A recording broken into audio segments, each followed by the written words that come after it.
October 9, 1974, Hildesheim, West Germany. Oskar Schindler died alone in a small apartment, penniless and largely forgotten. He was 66 years old. His funeral would be held thousands of miles away, in a place he'd never called home, but where he'd become a legend. Jerusalem, Israel, Mount Zion. On the day of his burial, 220 people gathered at the Catholic cemetery. They were elderly now, men and women in their 60s and 70s, but they'd travelled from around the world to be there.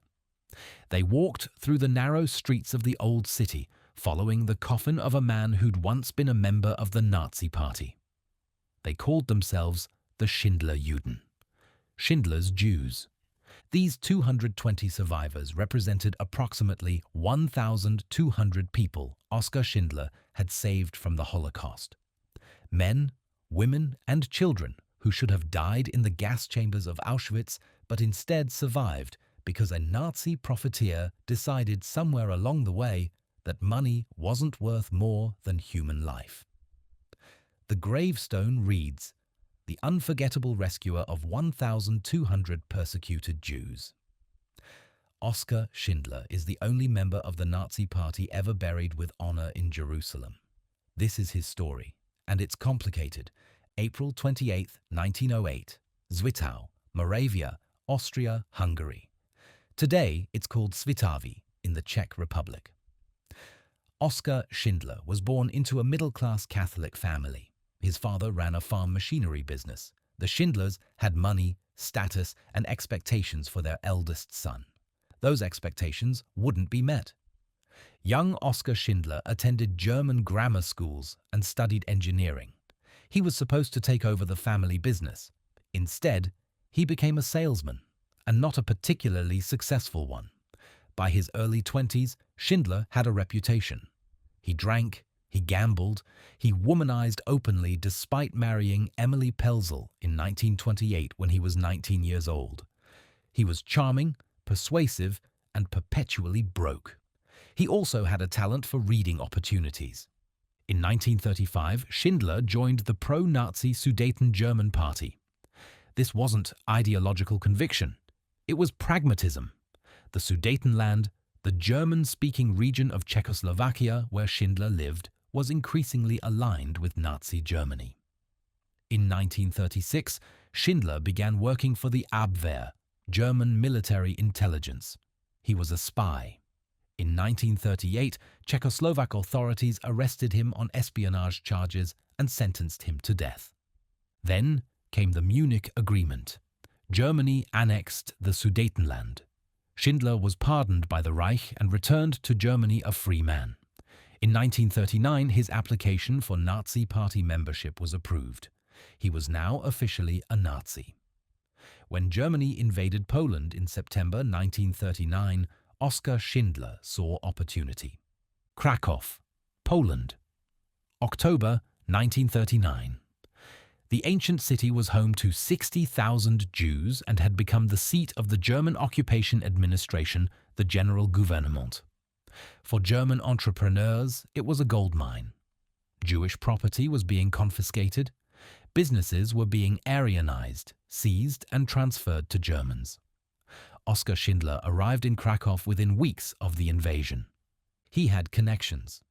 Through liberal use of bribes, black market dealings, and his natural charm, Schindler made friends with local Gestapo officials. He softened them up with women, money, and illicit alcohol. Through these connections, he learned about Record Limited, a Jewish-owned enamelware factory that had filed for bankruptcy earlier that year. The factory was being managed under the German trusteeship program. Schindler met with an accountant named Itzhak Stern. Stern worked for another Abwehr agent who'd taken over Stern's formerly Jewish-owned place of employment. Schindler showed Stern the factory's balance sheet and asked for advice. Stern's suggestion was crucial. Rather than running the factory as a trusteeship, Schindler should lease or buy it outright.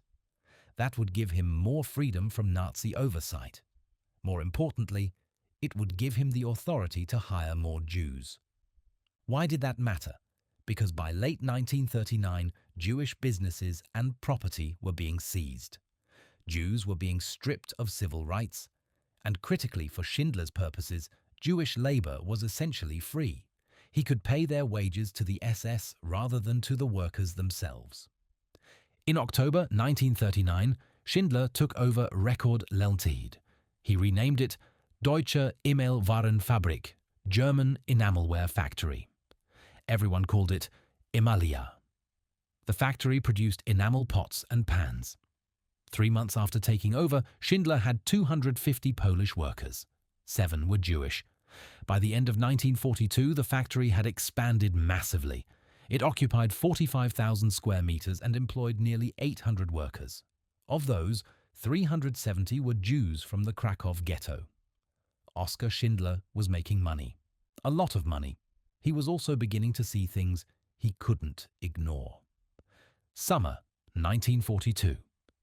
The Nazis had established the Krakow ghetto in March 1941, forcing the city's Jewish population into a small, walled area.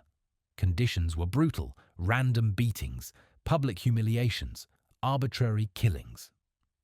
In the summer of 1942, the Germans began liquidating the ghetto. Jews were being packed onto trains, supposedly for resettlement. Everyone knew where those trains actually went. Oskar Schindler witnessed one of these roundups. He watched from a hillside as SS soldiers herded men, women, and children through the streets. He saw families torn apart. He saw elderly people beaten. He saw a small girl in a red coat, the only color in a scene of black and white terror. Something changed in him that day. Years later, Schindler would say, "Beyond this day, no thinking person could fail to see what would happen. I was now resolved to do everything in my power to defeat the system." Whether this was true or a convenient post-war narrative, we'll never know for certain. Schindler left no detailed memoir explaining his transformation, no diary documenting the exact moment he decided to become a rescuer rather than a profiteer. What we do know is this: from 1942 onward, Oskar Schindler's factory became something more than a business. It became a refuge. The strategy was simple but required constant manipulation of Nazi bureaucracy. Schindler designated his Jewish workers as essential to the war effort. When the factory began producing munitions in addition to enamelware, this claim became more credible.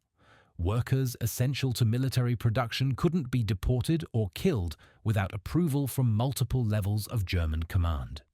Schindler bribed officials constantly. He claimed that wives, children, even disabled people were essential mechanics and metal workers. He forged documents. He threw parties for SS officers, plying them with alcohol and women. He spent money lavishly, always with a purpose: keeping his workers alive. In March 1943, the Płaszów concentration camp was established on the site of 2 Jewish cemeteries near Krakow.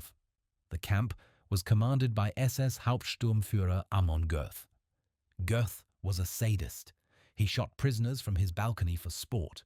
He tortured people on whims. He presided over a camp where death was random, brutal, and constant. After the war, Goeth would be executed for his crimes. But in 1943, Goeth was the man Oskar Schindler had to deal with. Somehow, through bribery, charm, or shared corruption, Schindler established a working relationship with Goeth. He convinced Goeth to allow him to set up a subcamp of Płaszów at his factory in Zablocki. The Emalia subcamp was different from the main camp. Schindler's workers were fed. They weren't beaten. They weren't randomly killed. The factory became known among Krakow's Jews as an oasis, a place where you might survive. Schindler spent his fortune maintaining this facade: black market food, medical supplies, bribes to prevent inspections, falsified production reports to justify keeping unproductive workers on the payroll. The factory was making money, but Schindler was spending it as fast as it came in. He was also running out of time. July 1944. Germany was losing the war. Soviet forces were advancing from the east. The SS began closing the easternmost concentration camps, evacuating prisoners westward to camps like Auschwitz and Gross-Rosen. Most of those prisoners would be murdered in the gas chambers. Schindler's secretary at Płaszów was a man named Mietek Pemper. Pemper worked for Amon Goeth but secretly helped Schindler whenever possible. In July 1944, Pemper alerted Schindler to Nazi plans to close all factories not directly involved in the war effort. Emalia was on the list. If the factory closed, Schindler's workers would be sent to Auschwitz. They would die. Pemper suggested a solution: switch production from enamelware to munitions, specifically anti-tank grenades. If the factory was producing weapons, it would be classified as essential to the war effort and could remain open. Even better, Schindler could potentially move the factory to a safer location, away from the advancing Soviet front. Using every ounce of charm, persuasion and bribery at his disposal, Schindler convinced Goeth and officials in Berlin to allow him to relocate his factory to Brünnlitz in the Sudetenland, the region where Schindler had grown up, now part of the Protectorate of Bohemia and Moravia. The move would be classified as a subcamp of the Gross-Rosen concentration camp, but more importantly, workers who came with him would not be sent to Auschwitz. Now came the most crucial part, determining who would be transferred to Brünnlitz: the list. Popular culture has simplified this part of the story thanks to Steven Spielberg's 1993 film Schindler's List. In the movie, Schindler and Itzhak Stern sit together, carefully choosing names to save. The reality was more complicated. There wasn't one list, there were 9. Marcel Goldberg, a corrupt Jewish ghetto police officer, created 4 of the lists. Mietek Pemper compiled and typed the final master list. Other lists were created by people whose identities remain unknown. The process was chaotic. Goldberg took bribes to add names. Some people were included because they had skills, others because they had money or connections. Some were simply lucky. The final count: 1,200 Jews. 1,000 from Schindler's factory. 200 from Julius Madrich's textile factory. In October 1944, these 1,200 people were transferred to Brünnlitz. The men travelled separately from the women. The journey was terrifying, packed into cattle cars, uncertain of their destination, knowing that most transports ended at Auschwitz. But they arrived at Brünnlitz alive. Schindler's factory in Brünnlitz was classified as producing munitions for the war effort. This was technically true. The factory had the equipment. It had the workers. It was supposed to produce anti-tank grenades and artillery shells. It never did. Over the 7 months the Brünnlitz factory operated, it produced almost no usable ammunition. Production was deliberately sabotaged. Schindler ensured that anything the factory did produce was defective and unusable. He was paying the SS for the privilege of housing these workers. He was buying food on the black market to feed them. He was bribing officials to prevent inspections. He was spending every pfennig of his fortune to maintain the illusion that this was a productive weapons factory. It wasn't. It was a rescue operation disguised as industrial production. January 1945. 2 cattle cars arrived at Brünnlitz. They'd been sealed for 7 days. No food, no water. Inside were approximately 120 Jewish men from the Goloschau labor camp. When the cars were opened, most of the men were dead or dying. Schindler's wife, Emily, often overlooked in accounts of this story, took charge. She organized medical care. She obtained medicine and supplies through black market channels. She personally tended to the survivors. Emily Schindler's role was crucial, but is frequently minimized or omitted entirely from popular accounts. She procured food and basic resources. She managed healthcare at the factory. She was deeply involved in the day-to-day survival of the workers. Without Emily, many of Schindler's workers would not have survived. Through the winter of 1944 to 1945, the Schindlers kept their workers alive, fed them, protected them from SS inspections, maintained the fiction that this was a productive munitions plant. By May 1945, Oskar Schindler's fortune was gone.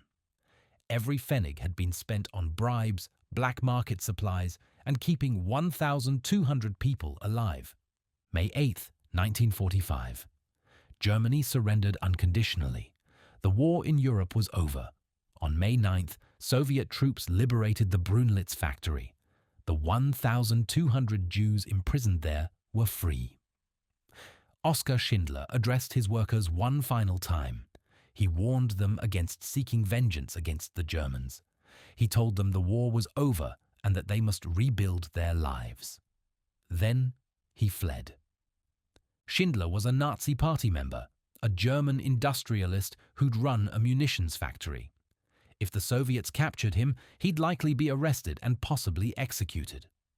With the help of some of his workers, Schindler and Emily escaped to Allied-controlled territory in southern Germany. They brought with them documents signed by the Schindler Juden testifying to what Schindler had done.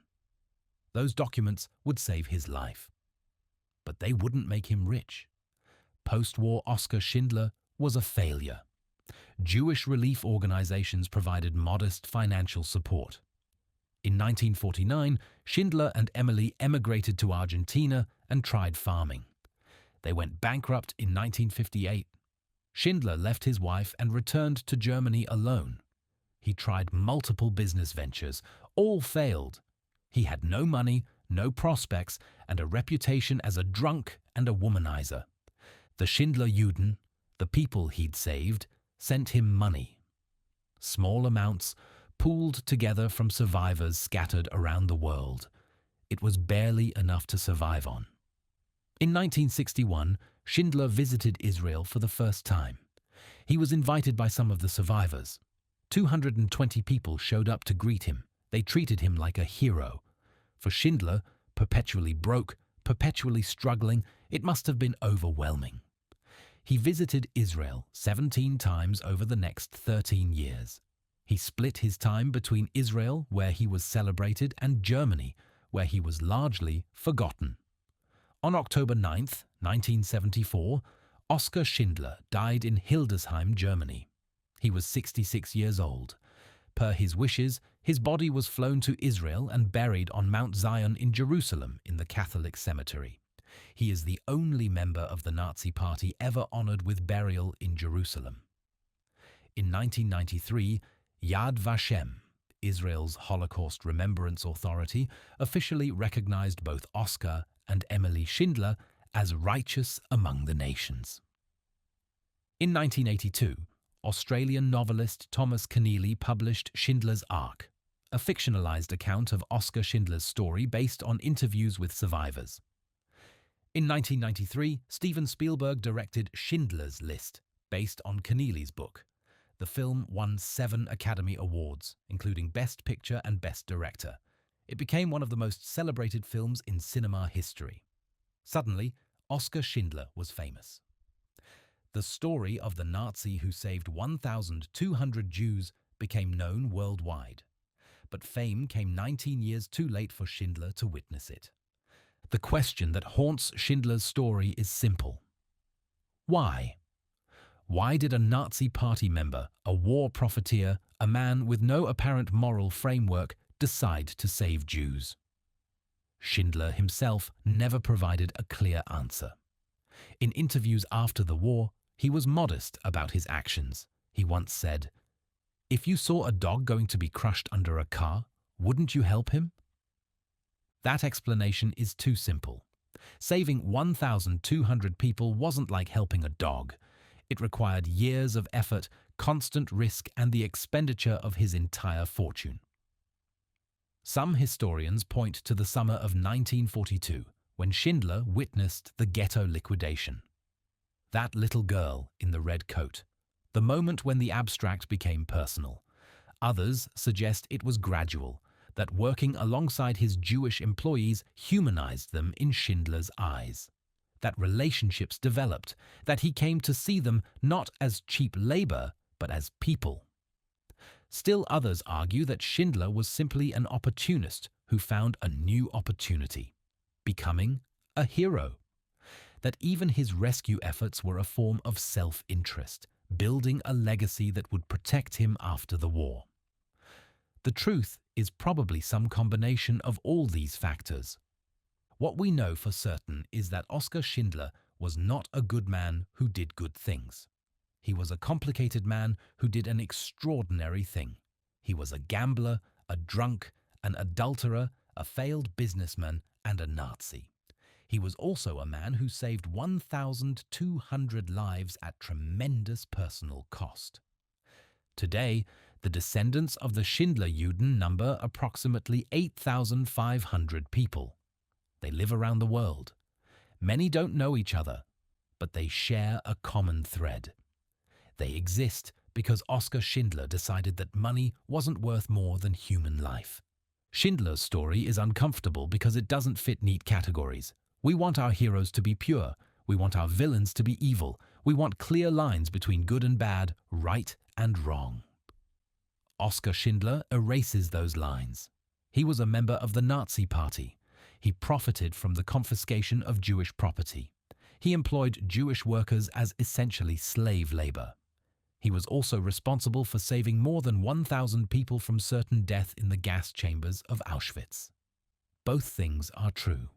History doesn't let us choose which truth to accept. The Schindler-Juden understood this complexity. They mourned him when he died. They honored him at his funeral. They sent money to support him when he was broke. Not because he was perfect, not because he was a saint, but because when it mattered most, when the stakes were life and death, Oskar Schindler chose humanity over profit. He wasn't a hero by nature. He became one through action. Oskar Schindler's grave on Mount Zion in Jerusalem is visited regularly. Allied veterans come to pay respects to a former enemy who proved that even in the darkest times, individuals can make a difference. Survivors come to remember the man who saved them. Tourists come because of the film, because of the story, because they want to understand how one person can matter so much. The gravestone is simple. It reads in Hebrew and German, "The unforgettable rescuer of 1,200 persecuted Jews." That number, 1,200, represents individual lives, names, families, children who grew up, grandchildren who were born, generations that exist because one man decided to spend his fortune protecting people the Nazi regime had marked for death. Oskar Schindler died penniless. His marriage had failed. His business ventures had collapsed. He had no children of his own. But he left behind something more valuable than wealth or business success or family legacy. He left behind proof that even when surrounded by evil, even when complicit in evil, even when profiting from evil, it is still possible to choose something better. The choice won't be easy. The cost will be high. The reward might not come until after death, if at all. But the choice exists. Oskar Schindler made that choice, and 1,200 people lived because of it. That's the story. Complicated, uncomfortable, inspiring, and true. The Nazi who saved 1,200 Jews.